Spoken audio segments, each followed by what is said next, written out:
Bienvenidos sean todos a Audio Lectura Cristiana. En esta ocasión leeremos Ídolos abolidos por Charles Spurgeon. Efraín dirá, ¿qué más tendré ya con los ídolos? Oseas 14:8. Nuestro texto estro implica una confesión. Efraín dirá, ¿qué más tendré ya con los ídolos? ¿Ya con ídolos? Entonces, Efraín, ¿hasta ahora tenías mucho que ver con ídolos? Ay, responde él con lágrimas en los ojos, así ha sido. El hipócrita quiere decir menos de lo que sus palabras expresan. En cambio, el verdaderamente arrepentido quiere decir mucho más de lo que sus palabras sinceras indican. La confesión de este texto es mucho más significativa porque es tácita, algo que brota de los labios con naturalidad. Presten mucha atención, queridos oyentes, porque quizá algunos de ustedes están adorando ídolos. Entremos al templo de sus corazones y veamos si podemos encontrar allí algún dios falso. Entro a un corazón y levantando allí la mirada, veo un ídolo gigantesco recubierto de oro y vestido con túnicas brillantes. Sus ojos son como joyas y su frente como claro marfil cubierto de zafiros. Es un ídolo hermoso para contemplar. No se le acerquen demasiado, no lo analicen tanto, ni siquiera sueñen con hurgar su interior, pues no verán más que farsa y presunción. Encontrarán todo tipo de podredumbre y suciedad, mientras que el exterior del ídolo está adornado muy artísticamente y con la mayor pericia, al punto de que pudieran enamorarse de él al detenerse y contemplarlo. ¿Cómo se llama? Se llama fariseísmo. Recuerdo bien cuando yo mismo adoraba a este ídolo que mis propias manos construyeron, hasta una mañana, cuando encontré su cabeza destrozada, y con el tiempo vi que ya no tenía manos y que el gusano lo estaba devorando, y el Dios que adoraba y en quien confiaba había terminado siendo un montículo de basura y escoria, cuando yo había creído que era un cuerpo de oro puro, con ojos de diamantes. ¡Ay! Existen muchos hombres a quienes les ha sido dada esta revelación. Su ídolo todavía está en perfectas condiciones. Quizá es cierto que en la época de Navidad se desvían un poco y sienten que no se portan como debieran cuando sacan la botella y la pasan de mano en mano. Pero después llaman al orfebre para que le dé al ídolo una capa nueva de oro y le recubra las áreas descascaradas. ¿Acaso no han asistido a la iglesia desde entonces? Pero, ¿acaso no? ¿O han asistido al culto la mañana de Navidad, poniendo así todos sus asuntos en orden? ¿No han elevado oraciones extra y donado un poquito más a obras de caridad? Así es como han limpiado de nuevo a su ídolo de modo que luce muy respetable. Es fácil ponerle parches nuevos, mis hermanos, hasta que entre el arca del Señor, y entonces ni todos los orfebres del mundo puede mantener de pie al ídolo. Una vez que el Evangelio de Jesucristo entra en el corazón del hombre, este ídolo comienza a caer y, al igual que Dagón, quien cayó y quedó decapitado y con las manos cercenadas delante del arca del Señor, el fariseísmo cae haciéndose añicos. No obstante, hay miles por todo el mundo que adoran a este Dios y dicen al orar, Dios, te doy gracias porque no soy como los otros hombres. Y cosas por el estilo, no exactamente con las palabras del fariseo, pero con un estilo semejante. Señor, gracias porque le pago a todos 25 gramos por kilo y porque he criado a mis hijos con respetabilidad. Dios, te doy gracias porque he asistido regularmente a la iglesia o la capilla toda mi vida. Dios, te doy gracias porque no digo malas palabras, ni soy un ebrio, ni nada parecido. Soy mucho mejor que la mayoría de la gente, y si acaso yo no llego al cielo, peor les irá a mis vecinos porque les falta mucho para llegar a ser tan buenos como yo. Esta es la manera como es adorada esta monstruosa deidad. No estoy hablando de lo que hacen en Indostán, sino en la idolatría de lo que está muy de moda en nuestro país. El Dios del fariseísmo es el Señor supremo en millones de corazones. Oh, que el Señor guiara a todo adorador de ese Dios a decir, ¿qué más tendré ya con este ídolo abominable? Otros tienen otros pecados favoritos. No necesito nombrarlos todos. De hecho, no podría hacerlo sin ofender el sentido de moralidad de algunos. si mencionara ciertos vicios sin los cuales tanto hombres como mujeres sienten que no pueden vivir. Preferirían ser salvados en sus pecados que de sus pecados. Adoran a Dios a su manera, dando el primer lugar a esa concupiscencia que tanto aman. Ay, señores, no me importa qué clase de ídolo tengan. Lo cierto es que si hay algo en este mundo que aman más que a Cristo, nunca contemplarán el rostro de Dios con alegría. Si hay algún pecado que quieren ustedes seguir cometiendo, les ruego que cambien de idea y dejen de cometerlo, aunque tengan que cortarse la mano derecha o quitarse el ojo derecho. Es mejor entrar mutilados o tuertos a la vida eterna que ser arrojados al infierno con las dos manos y los dos ojos intactos. Tienen que renunciar a aquellos pecados que tanto aman si quieren disfrutar de Cristo. Veo en el corazón de algunos el amor al placer. Ese Dios está entronizado en muchos corazones. No son vencidos tanto por los pecados que calificamos como más burdos, sino por su liviandad y falta de seriedad. No pueden razonar, no quieren hacerlo. Dicen que se aburren si tienen que estar quietos. Les gusta estar siempre entretenidos, satisfechos, produciendo adrenalina. Pero ser amantes del placer en lugar de amantes de Dios es estar muertos en vida. Algunos han entablado relaciones ilícitas. Forman vínculos prohibidos por la palabra de Dios. Por ejemplo, he sabido de algunos que profesan ser cristianos. Dios sabe si lo son o no, que han descartado el mandato de nuestro Señor de no unirnos en yugo desigual con inconversos y han seguido los dictados de la carne, uniéndose con estos en matrimonio.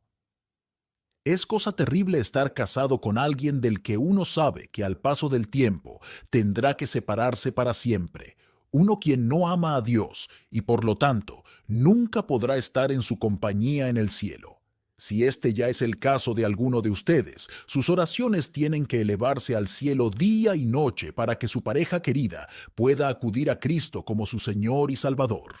Por otro lado, el que una persona joven creyente se una deliberadamente a otra que no lo es, significa colocar un ídolo en lugar de Dios. Habrá llanto y lamento antes de que pase mucho tiempo. Cualquier forma de amor que compite con el amor de Cristo es idolatría. Muchísimos adoran a un ídolo llamado alabanza de los hombres. Lo expresan así: oh, sí, tiene usted razón, pero comprenda que no puedo seguir a Cristo. Bueno, ¿por qué no? Porque no sé qué diría mi tío, o a mi esposa no le gustaría. No estoy seguro cómo reaccionaría mi abuelo. El temor a la reacción de los familiares o a la opinión pública mantiene a muchos esclavizados mental y moralmente. El temor a lo que opine la gente domina a muchos otros. Me dan lástima los que no se atreven a hacer lo que creen que es lo correcto. A mí me parece que la más grande de todas las libertades, la libertad por la cual Cristo nos hace libres, es la libertad de hacer y enfrentar lo que sea que la conciencia manda en su nombre. Pero muchos tienen que pedirles a otros que les permitan respirar, que les den permiso para pensar y de creer, sea lo que sea, por temor al qué dirán. La pequeña sociedad en que viven significa todo para ellos. ¿Qué va a pensar fulano o mengano? El obrero no se atreve a ir al lugar de adoración porque sus compañeros de trabajo le harían burla diciendo: «Oye, ¿acaso no eres tú uno de esos evangélicos?». Muchos hombres que miden 1,80 de estatura le tienen miedo a uno que mide la mitad que él. Tienen miedo que algún sujeto que no vale nada haga un chiste a sus expensas y ser objeto de un chiste les parece horroroso. ¡Ay, pobres almas, pobres almas! Estamos vivos después de los ataques que hemos sufrido y no estamos peor que antes. Y lo mismo sucederá con ustedes, queridos amigos, si tienen el anhelo y la valentía de hacerle frente a lo que sea por el Señor Jesucristo.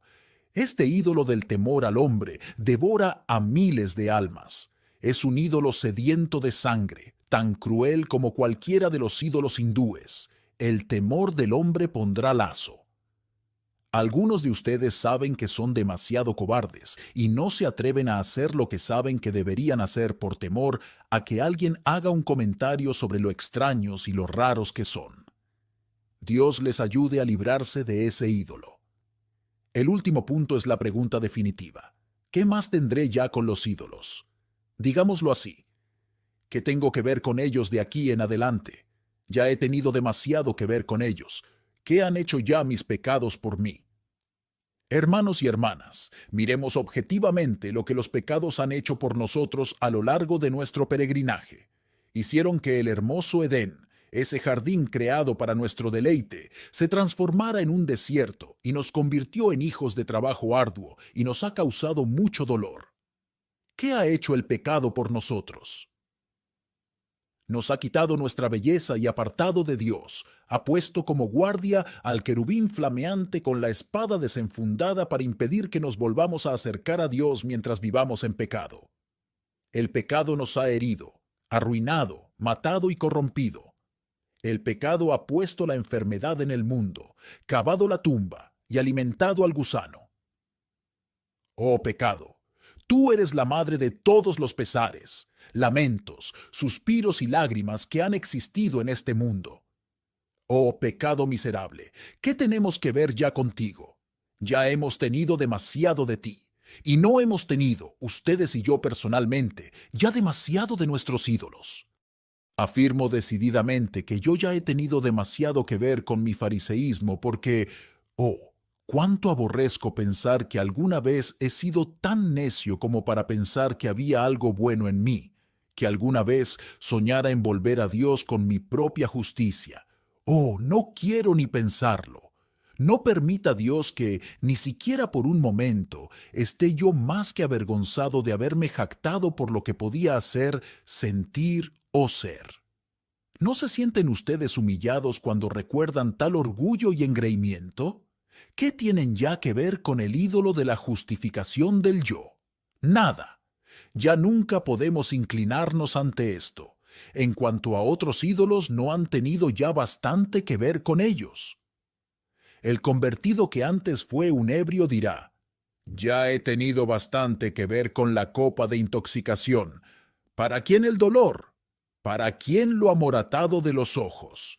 Para los que se detienen mucho en el vino. El bebedor ya ha tenido suficiente de eso, lo ha pagado caro, y ahora ya no quiere volver a tener nada que ver con aquellos desenfrenos y excesos. El hombre que ha caído en el vicio a menudo tendrá que admitir: me ha perjudicado corporal, mental y materialmente. ¿Qué más puedo querer tener que ver con eso? Ay, me dijo uno el otro día, cuando vivía en pecado me resultaba tan caro que me llevará años recuperar lo que he malgastado con el diablo y conmigo mismo. No soy el hombre al servicio de Dios que pudiera haber sido, si no hubiera sido por eso. Ah, ya hemos tenido bastante de eso, más que bastante. No existe copa de pecado, por más dulce que nos pareciera antes de que fuéramos regenerados, que provoque otro sentimiento que el de ya no querer nada de eso, aun con sus burbujas brillando en la copa. Estamos hartos de eso, hartos hasta la muerte, y el solo nombrarlo le da náuseas a nuestra alma. ¿Qué quiero tener ya que ver con ídolos cuando considero todo lo malo que los ídolos han hecho por mí? Pero hay otra manera de considerar la pregunta. ¿Qué más tendré ya con los ídolos? Pueden aguantar contemplar ese extraño cuadro: tres patíbulos en la colina de un monte, y en el del centro un hombre maravilloso sufriendo una agonía horrorosa clavado a la cruz. Si lo observan, verán que hay una mezcla de majestuosidad en su sufrimiento, que revela al instante que es su Señor. Sí, es el esposo de sus almas, el más amado de sus corazones. ¿Quién lo clavó allí? ¿Quién lo clavó allí, repito? ¿Dónde está el martillo? ¿De dónde aparecieron los clavos? ¿Quién lo clavó a la cruz? Y la respuesta es: nuestros ídolos fueron los que lo clavaron. Nuestros pecados atravesaron su corazón. Ay, entonces, ¿qué quiero ya con ellos? Si yo tuviera un cuchillo favorito y un asesino lo usara para matar a mi esposa, ¿les parece que volvería a usar ese cuchillo en mi mesa o que lo llevaría siempre conmigo? Fuera con esa cosa maldita. Cuánto odiaría el solo verlo, y el pecado ha asesinado a Cristo. Nuestros ídolos le dieron muerte a nuestro Señor. Permanezcan al pie de la cruz y contemplen su cuerpo moribundo, torturado, sangrando de sus 5 grandes heridas, y dirá cada uno de ustedes, ¿qué más tendré yo con estos ídolos? El vinagre y la hiel, el sudor de sangre y los estertores de la muerte han divorciado a mi alma de todos sus antiguos amores y me han llevado a unir mi corazón para siempre con el amado, el Rey de Reyes. ¿Qué más tendré ya con los ídolos? Nada aparta al hombre del pecado, tanto como el sentido del amor y de los sufrimientos de Jesús. La gracia redentora y el amor, hasta el punto de morir por nosotros, hacen redoblar las campanas de la muerte para nuestras fornicaciones e ídolos. En cuanto la fe al Señor puede ver, sangrando en la cruz por mí, todos mis ídolos desaparecen. Jesús me toma y llena el corazón. Ahora bien, recordemos que no debemos ya tener nada que ver con ídolos, porque los mismos pecados que llevaron a la muerte a nuestro Señor nos llevarán a la muerte a nosotros también. Oh, hijos de Dios, nunca pecamos sin perjudicarnos a nosotros mismos. Aún el pecado más pequeño que se desliza dentro de nuestro corazón es un ladrón que quiere matar y destruir. El pecado nunca nos ha beneficiado, ni nunca lo hará. No. El pecado es veneno, veneno mortal para nuestro espíritu. No lo toleraremos más ni por un instante. ¿Qué más tendremos ya que ver con él? Sabemos que es infernal, nada más que infernal, y lo es continuamente. Sabemos que perjudica nuestra fe, destruye nuestra alegría, marchita nuestra paz, debilita nuestras oraciones e impide que nuestro ejemplo beneficie a otros, y por todas estas razones, ¿qué más tendremos ya con ídolos? Dentro de pocos meses, algunos de nosotros estaremos en el cielo, o, aún quizá, dentro de pocas semanas. ¿Qué tenemos ya que ver con los ídolos? Mientras tanto que estamos aquí, el Señor nos ha elevado y nos ha hecho sentar en los lugares celestiales con Cristo Jesús. ¿Qué tenemos ya que ver con ídolos? Mientras tanto que estamos aquí, el Señor nos ha elevado y nos ha hecho sentar en los lugares celestiales con Cristo Jesús. ¿Qué tenemos ya que ver con ídolos? Este día hemos sido aceptados en el amado. Somos los escogidos de Dios justificados por fe, y nuestros nombres están escritos en las palmas de las manos de Jesús. ¿Qué tenemos ya que ver con ídolos? En realidad, la pregunta misma implica la respuesta. No tenemos nada con ellos, excepto odiarlos, y cuando quieren asentarse en nuestro corazón, aún por un momento, destrozarlos con el poder del Espíritu Eterno. Amados, si Dios ha realizado una gran obra en ustedes y transformado sus corazones, de modo que los ídolos que antes adoraban, ahora detestan, les ruego que se mantengan alejados de ellos todo lo posible.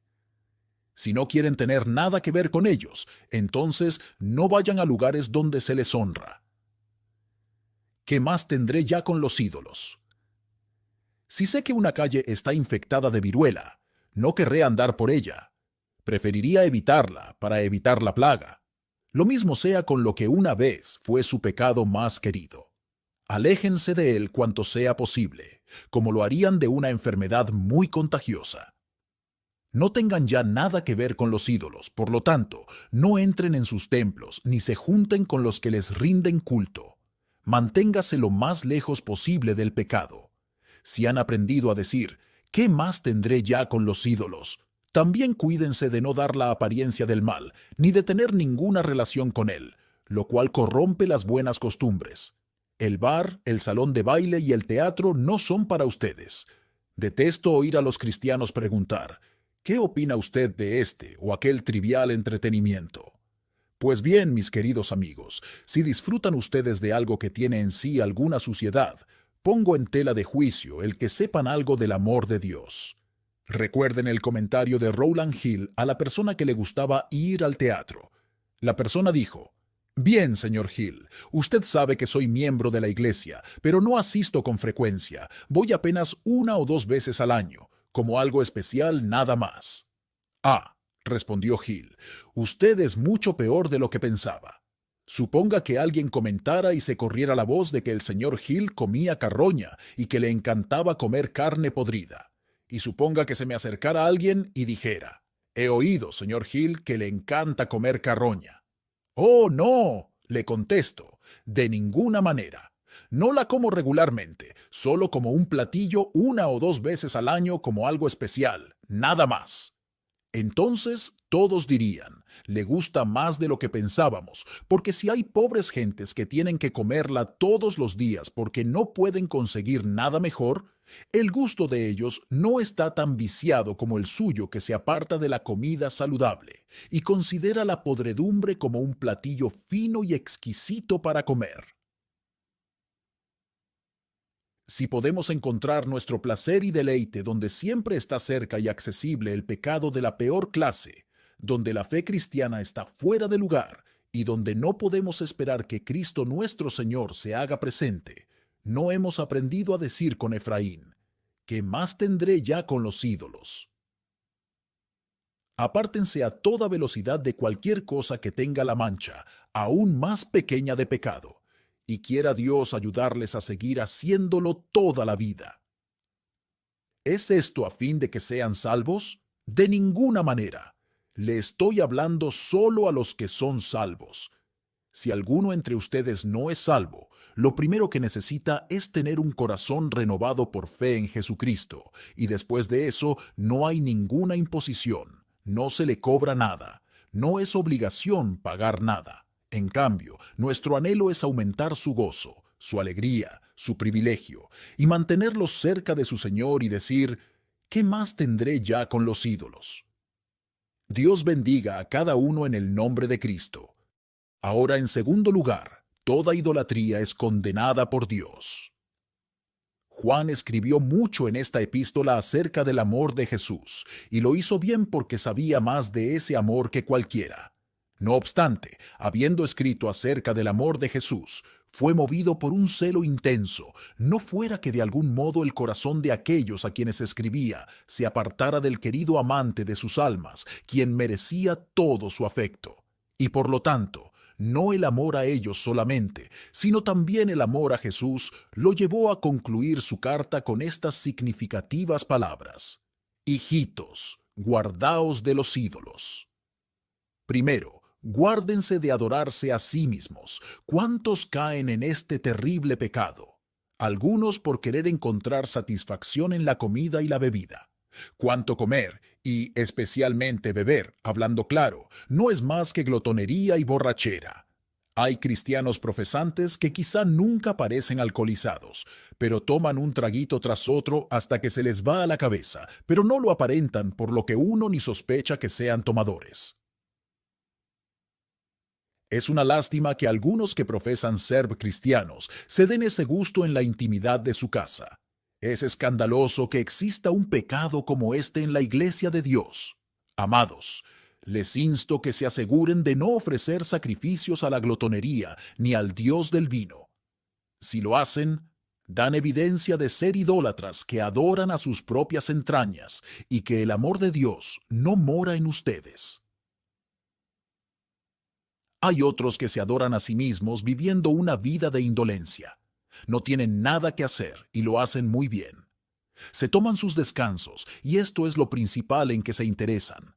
Saltan de un placer a otro, de un entretenimiento a otro, de una vanidad a otra, como si esta vida fuera nada más que un jardín en el que las mariposas vuelan de flor en flor y no un ámbito donde hay trabajo serio que realizar y en el que la eternidad es la meta definitiva que hay que lograr. No se adoren a sí mismos perdiendo el tiempo como lo hacen los indolentes. Algunos se adoran a sí mismos adornando sus cuerpos con exageración. Su primer y último pensamiento es: ¿qué me pondré? No caigan en esta idolatría. Luego están otros que hacen ídolos de sus riquezas. Obtener dinero parece ser el propósito principal de su vida. Ahora bien, es correcto que el cristiano sea diligente en sus ocupaciones, que su diligencia no sea menor que la de ningún otro al atender los asuntos de su vida. Pero es siempre lastimoso que digan: tal o cual persona se enriquece más año tras año, pero también es más y más avaro. ahora ofrenda menos de lo que ofrendaba cuando solo tenía la mitad de lo que tiene ahora. A veces vemos a alguno como el hombre que, siendo comparativamente pobre, ofrendaba 1 peso, pero cuando se hizo rico daba 1 centavo. Algunos adoran su vocación. Dan toda su alma a su arte o su llamado particular, sea cual fuere. En cierto sentido, esto es lo correcto, pero nunca debemos olvidar que el primer y gran mandamiento es: amarás al Señor tu Dios con todo tu corazón, y con toda tu alma, y con toda tu mente. Esto es lo que tiene que ocupar siempre el primer lugar. Hay algunos que hacen ídolos de sus familiares y amigos más queridos. Permítanme tocar aquí un punto muy sensible. Algunos han hecho esto con sus hijos. Recuerdo haber leído la historia de un buen hombre que parecía no poder perdonar a Dios por haberle quitado a su hijo. Sentado durante una reunión cuáquera, con su cabeza inclinada y triste, llegó su momento de liberación cuando una hermana se puso de pie y dijo: «En verdad percibo que los hijos son ídolos». Dicho esto, volvió a tomar asiento. A menudo necesitamos este tipo de mensaje, aunque es lamentable que así sea. No hagan ídolos de sus hijos ni de su cónyuge, porque al colocarles en el lugar de Cristo, lo provocan a que se los quiten. Ámenlos todo lo que quieran. Yo quisiera que algunos amaran a sus hijos y a sus cónyuges más de lo que lo hacen, pero ámenlos de tal manera que Cristo tenga el primer lugar en su corazón. El catálogo de ídolos que tendemos a adorar es muy largo. Me llevaría mucho tiempo hacer una lista de las diversas formas que puede tomar la idolatría en el corazón del ser humano. Pero permítanme resumirlo en una sola frase. Recordemos que Dios tiene derecho a todo nuestro ser. No hay nada, ni puede haber nada que debiera ser más supremo en nuestros afectos que nuestro Señor. Y si adoramos algo o algún ideal, sea lo que sea, más de lo que amamos a nuestro Dios, somos idólatras y estamos desobedeciendo el mandato del texto. Hijitos, guardaos de los ídolos. Para concluir mis observaciones sobre este punto, quiero decirles, amados, que se cuiden del ídolo del momento en lo que respecta a su fe. Algunos hemos vivido bastante tiempo como para ver cuántas veces cambian los ídolos. En este momento, en algunas iglesias que profesan ser cristianas, el ídolo es el intelectualismo, la cultura, el pensamiento moderno. Sea cual fuere el nombre que llevan, esos ídolos no tienen derecho de estar en una iglesia cristiana porque son creencias que tienen muy poca o ninguna relación con Cristo. Ahora bien, tengo cierto respeto por incrédulos totalmente sinceros, como Voltaire o Thomas Paine, pero no lo tengo en absoluto por el que va a la universidad con el fin de prepararse para el ministerio cristiano y luego afirma tener la libertad para dudar de la deidad de Cristo, la necesidad de la conversión, el castigo de los impíos y otras verdades que son esenciales para una proclamación íntegra del Evangelio de Cristo. Alguien así tiene opiniones extrañas sobre la sinceridad, y las tiene también el pastor que toma el púlpito y les predica a sus oyentes doctrina que él no cree y que, sin embargo, para ellos son lo más preciado de su vida.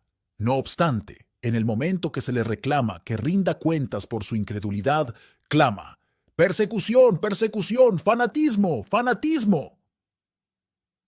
Si me encontrara con un ladrón en la puerta de mi cuarto y lo apresara hasta que llegara la policía, el ladrón me podría juzgar fanático porque no lo dejé robar mis pertenencias y porque interferí con su libertad.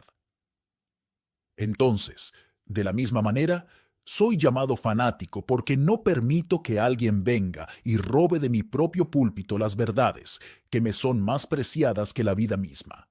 De hecho, estoy dispuesto a darle a ese hombre la libertad de ir y anunciar sus puntos de vista en alguna otra parte a su propia costa. Pero no lo hará a costa mía, ni en medio de una congregación que yo reuní para guiarlos en la adoración a Dios y la proclamación de la verdad como las Escrituras la revelan. Manténganse apartados de este ídolo del momento, porque es precursor de muerte para cualquier iglesia que le permite la entrada.